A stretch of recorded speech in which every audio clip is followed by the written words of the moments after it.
A man is leisurely taking a bath at home, blissfully unaware that death has already descended upon him. The cousins pick up the eye of a toy bear, glance at it, and then toss it aside. Just as Walter is about to leave the bathroom, the cousins receive a text message. It's from Gus. Mike discovered that Walter was in danger and reported it to Gus. To keep Walter working for him, Gus intervened to save him. By the time Walter exits the bathroom, the cousins have already left. Walter notices that the eyes of the toy bear seem to have moved. He suspects someone has been there, but upon scanning the room, he sees nothing. Little does he know, he has just walked back from the brink of death. Walter then deals with the pizza he threw on the roof. Mike hasn't left the scene yet because he needs to report the situation to Gus. Seeing that Walter seems unaware of the danger he was in, Mike suggests that there's no need to inform Saul about this. This shows that the great lawyer Saul is just a pawn for Gus, while Mike is Gus's most loyal man, putting his boss's interests first at critical moments. When Skyler gets off work and sees Walter's car parked at the front door, she hurriedly calls to confirm Walter's whereabouts. Seeing Walter actually inside the house, Skyler asks how he got in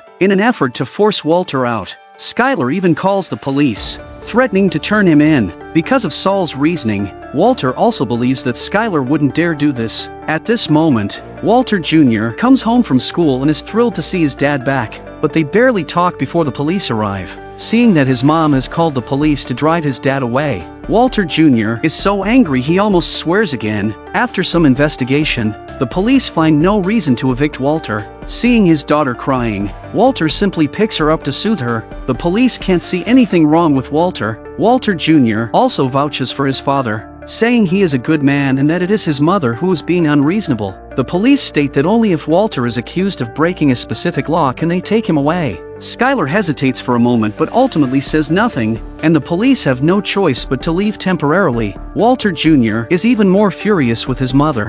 Why you gotta do this to Dad? Junior, wait, come on, don't blame your mother for this. Although Walter has won this gamble, Skyler's attitude clearly shows she won't compromise easily.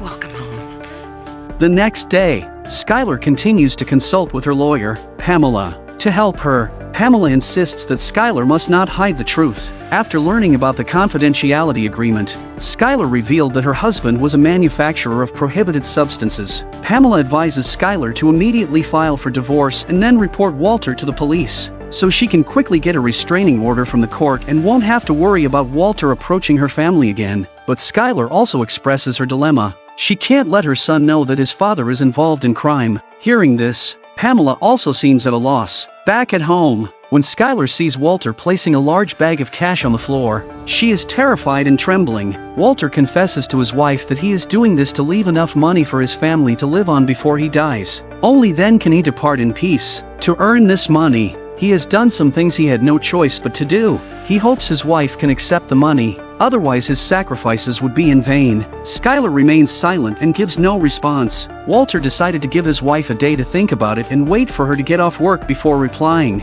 At the company, Skyler takes the opportunity to be alone with Ted, and the long-repressed Skyler decides to let loose a bit. This is also her retaliation against Walter for forcefully returning home.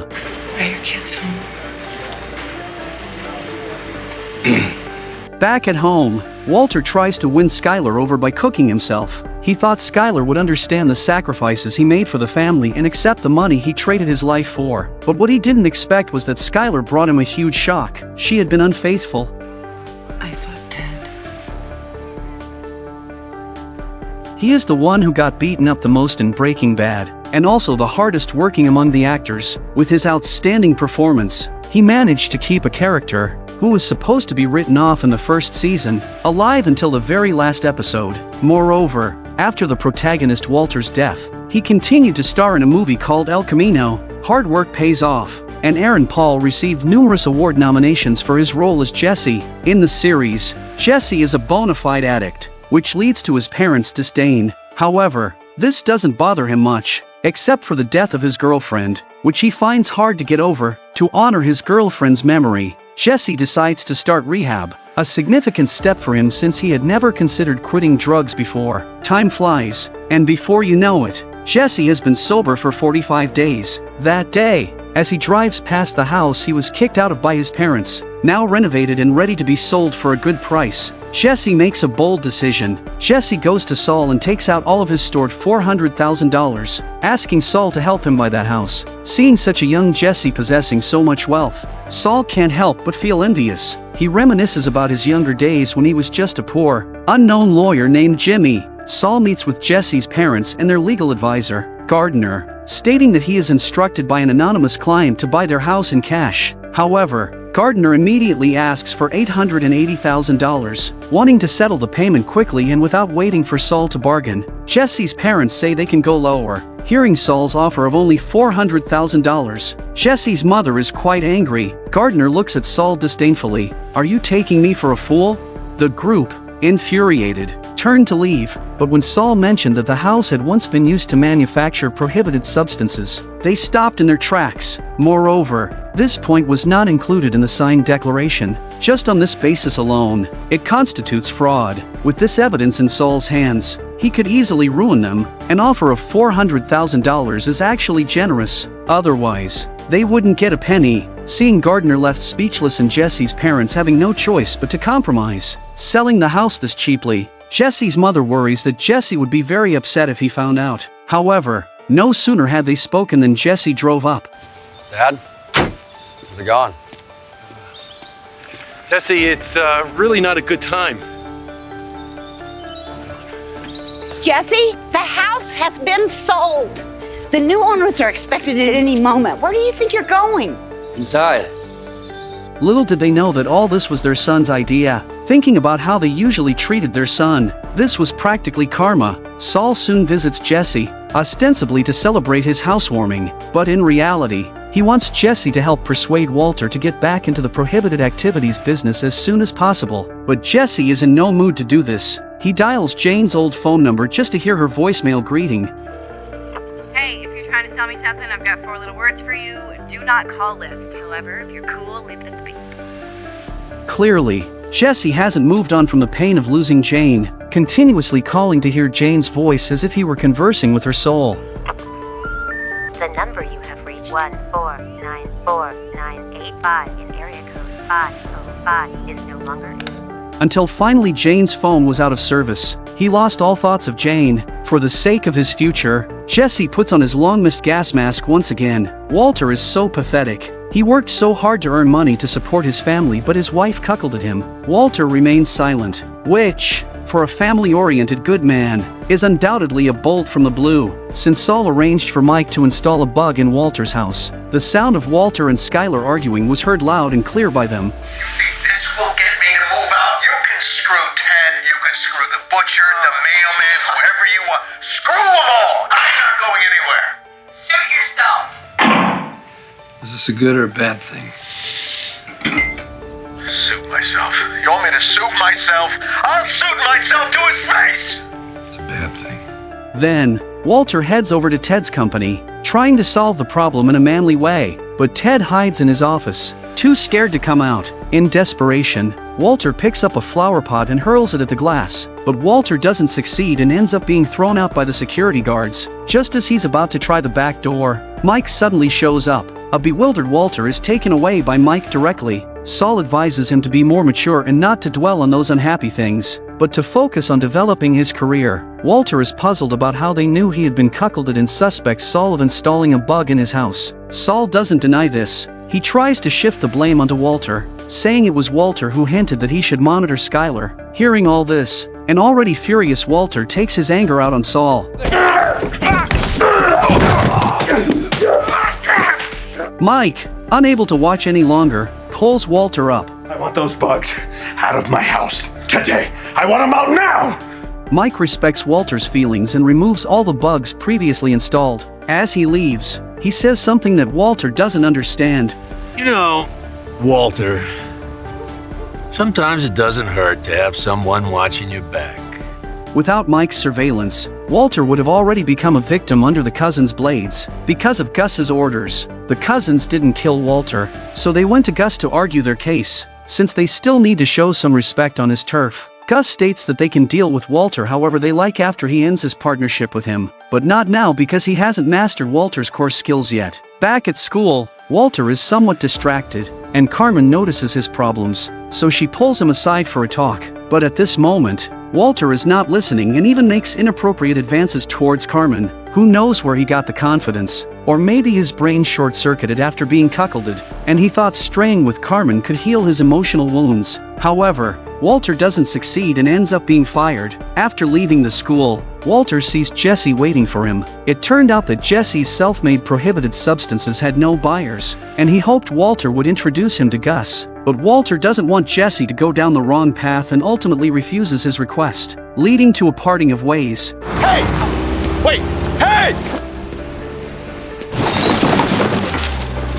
At the same time, Hank receives an assignment from his superiors to go to the border again. Having experienced the head bomb incident before, Hank is still very fearful inside, but in front of his colleagues, he has to pretend to be calm. However, just as Hank arrived at the airport, the police station of a sister unit called him, saying they had caught someone with blue prohibited substances. Since Hank is in charge of this case, he turns back to continue the investigation, which also becomes his strong reason to refuse the border support. It turned out that a few days ago, a penniless Jesse went to a gas station to refuel the RV, and when it came time to pay, he used a small bag of blue prohibited substances as payment. This led to the sudden reappearance of the blue prohibited substances, which had been missing for a while. Hank follows the clues to the gas station for investigation, because Kara's lies are full of holes. Hank quickly sees through them. Fortunately, Jesse looks ordinary, and Kara doesn't know his name, only that he drove an RV to refuel. What's worse, the gas station surveillance video is just for show.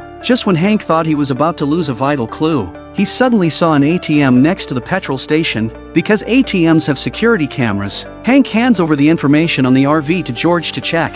He says there are only 29 such RVs in the town, and if they find this one, they can bring the mysterious Heisenberg to justice. Seeing Hank's determination to solve the case, George agrees that Hank should not go to the border for support temporarily. On the other hand, rejected by Walter, Jesse sought help from Saul and threw his self-made prohibited substances on the table. Seeing that Jesse could actually produce the substances himself, Saul decided to have Mike contact Gus. Meanwhile, Gus also has Mike look into Walter's medical records. Knowing that Walter won't die in the next few years, Gus breathes a sigh of relief. As long as Walter is alive, he has a chance to get Walter on his side. So, Gus thinks of a trick. He decides to use Jesse to lure Walter out. He intentionally collaborates with Jesse but pays only half to Jesse, giving the other half directly to Walter, hoping to drive a wedge between the two and perhaps draw Walter out. Walter was just waiting for the traffic light at the intersection when someone threw a bag of cash into his car. Walter was a bit dumbfounded. Could there really be such a thing as a pie falling from the sky? The answer is no. Jesse soon called and asked Walter to return the money. Walter said he was unaware of this and would investigate the matter, but Jesse, furious, wouldn't listen to Walter's explanation. He thought Walter was plotting against him behind his back. Seeing that Jesse wouldn't give him a chance to speak, Walter, in a fit of anger, hung up the phone. He guessed that this was definitely a strategy by Gus to lure him out, so Walter went to confront Gus. Gus intentionally said, "Didn't you vouch for Jesse? I decided to cooperate with him because I trust you." Walter hurriedly explained the difference between himself and Jesse. Under his supervision, Jesse could produce high-quality prohibited substances. Otherwise, what Jesse makes is garbage. The clever Gus directly said that Jesse's goods indeed couldn't compare to Walter's, successfully provoking Walter's pride. I simply respect the chemistry. The chemistry must be respected.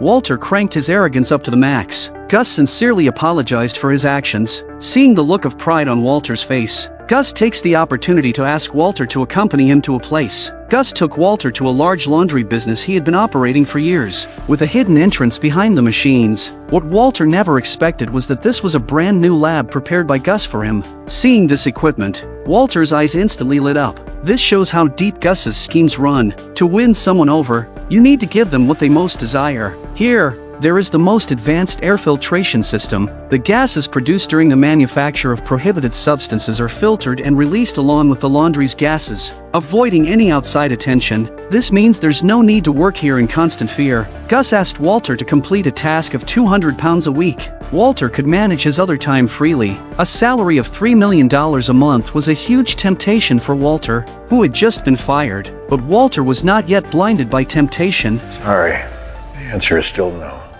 I have made a series of very bad decisions, and I... What does a man do, Walter? A man provides for his family. This costs me my family. And a man provides, or respected, or even loved. He simply bears up, and he does it. After Gus's brainwashing, Walter's firm resolve seemed somewhat shaken. Meanwhile, to get Walter to divorce her, Skyler and Ted had already had several deep conversations. Although Ted had repeatedly asked Skyler to stay the night, she had refused. Skyler's heart was also torn. She always felt like she was doing this wrong, but she didn't know what to do about it. At dinner time, Walter and Skyler faced each other, but they had no topics to talk about. Between them was a huge pillar in the shot, symbolizing the massive rift that had developed between Walter and Skyler. Hearing his daughter cry, Walter wanted to hold her but was afraid of angering his wife. Skyler, seeing Walter's intention, allowed him to hold their daughter. At that moment, Walter was heartbroken. He never thought that he would need his wife's permission even to hold his daughter. Then he remembered Gus's words, which seemed to make a lot of sense. The next day, while organizing the room, Skyler found the cash Walter had stored in the cabinet. Seeing this huge amount of illicit money, Skyler still couldn't accept it. A conflicted Skyler ran to consult Pamela, pouring out her recent troubles to her, but Skyler couldn't follow Pamela's advice, who became somewhat impatient and suggested Skyler see a psychologist. Skyler returned home to find her daughter's room empty and the money in the cabinet gone, leaving only the divorce agreement Walter had already signed. Clearly, Walter had accepted Gus's invitation to smooth things over for Jesse's business. Saul invited Walter to mediate between the two. Jesse was forced to agree to use Walter's formula and give Walter 10% of the profits. However, what Jesse never expected was that Walter directly returned all the money Gus had given him last time. Walter also made clear Gus's intentions. What he needed was the prohibited substances I make, not your worthless stuff. Walter's comeback directly ousted Jesse, who was just getting started. Seeing the big money man in front of him, Saul quickly pitched his services. What was the offer, if I may ask? It's $3 million for 3 months of my time. Well, you're going to need that money laundered, right? I mean, of course. What was our deal before? 17%. Now, that's a shade high. Now, let's settle 13. 5. 12. For old time's sake, 12. 5. I'm a reasonable guy. It's a short-term deal. 5. What in the hell just happened? You're my lawyer, not his! That's the way of the world, kid, and go with the winner. This reversal came so suddenly. Jesse, just recently smug, was now ruthlessly abandoned. Jesse, furious, went outside, picked up a rock, and smashed Walter's newly replaced windshield to pieces. The former partnership thus completely went their separate ways.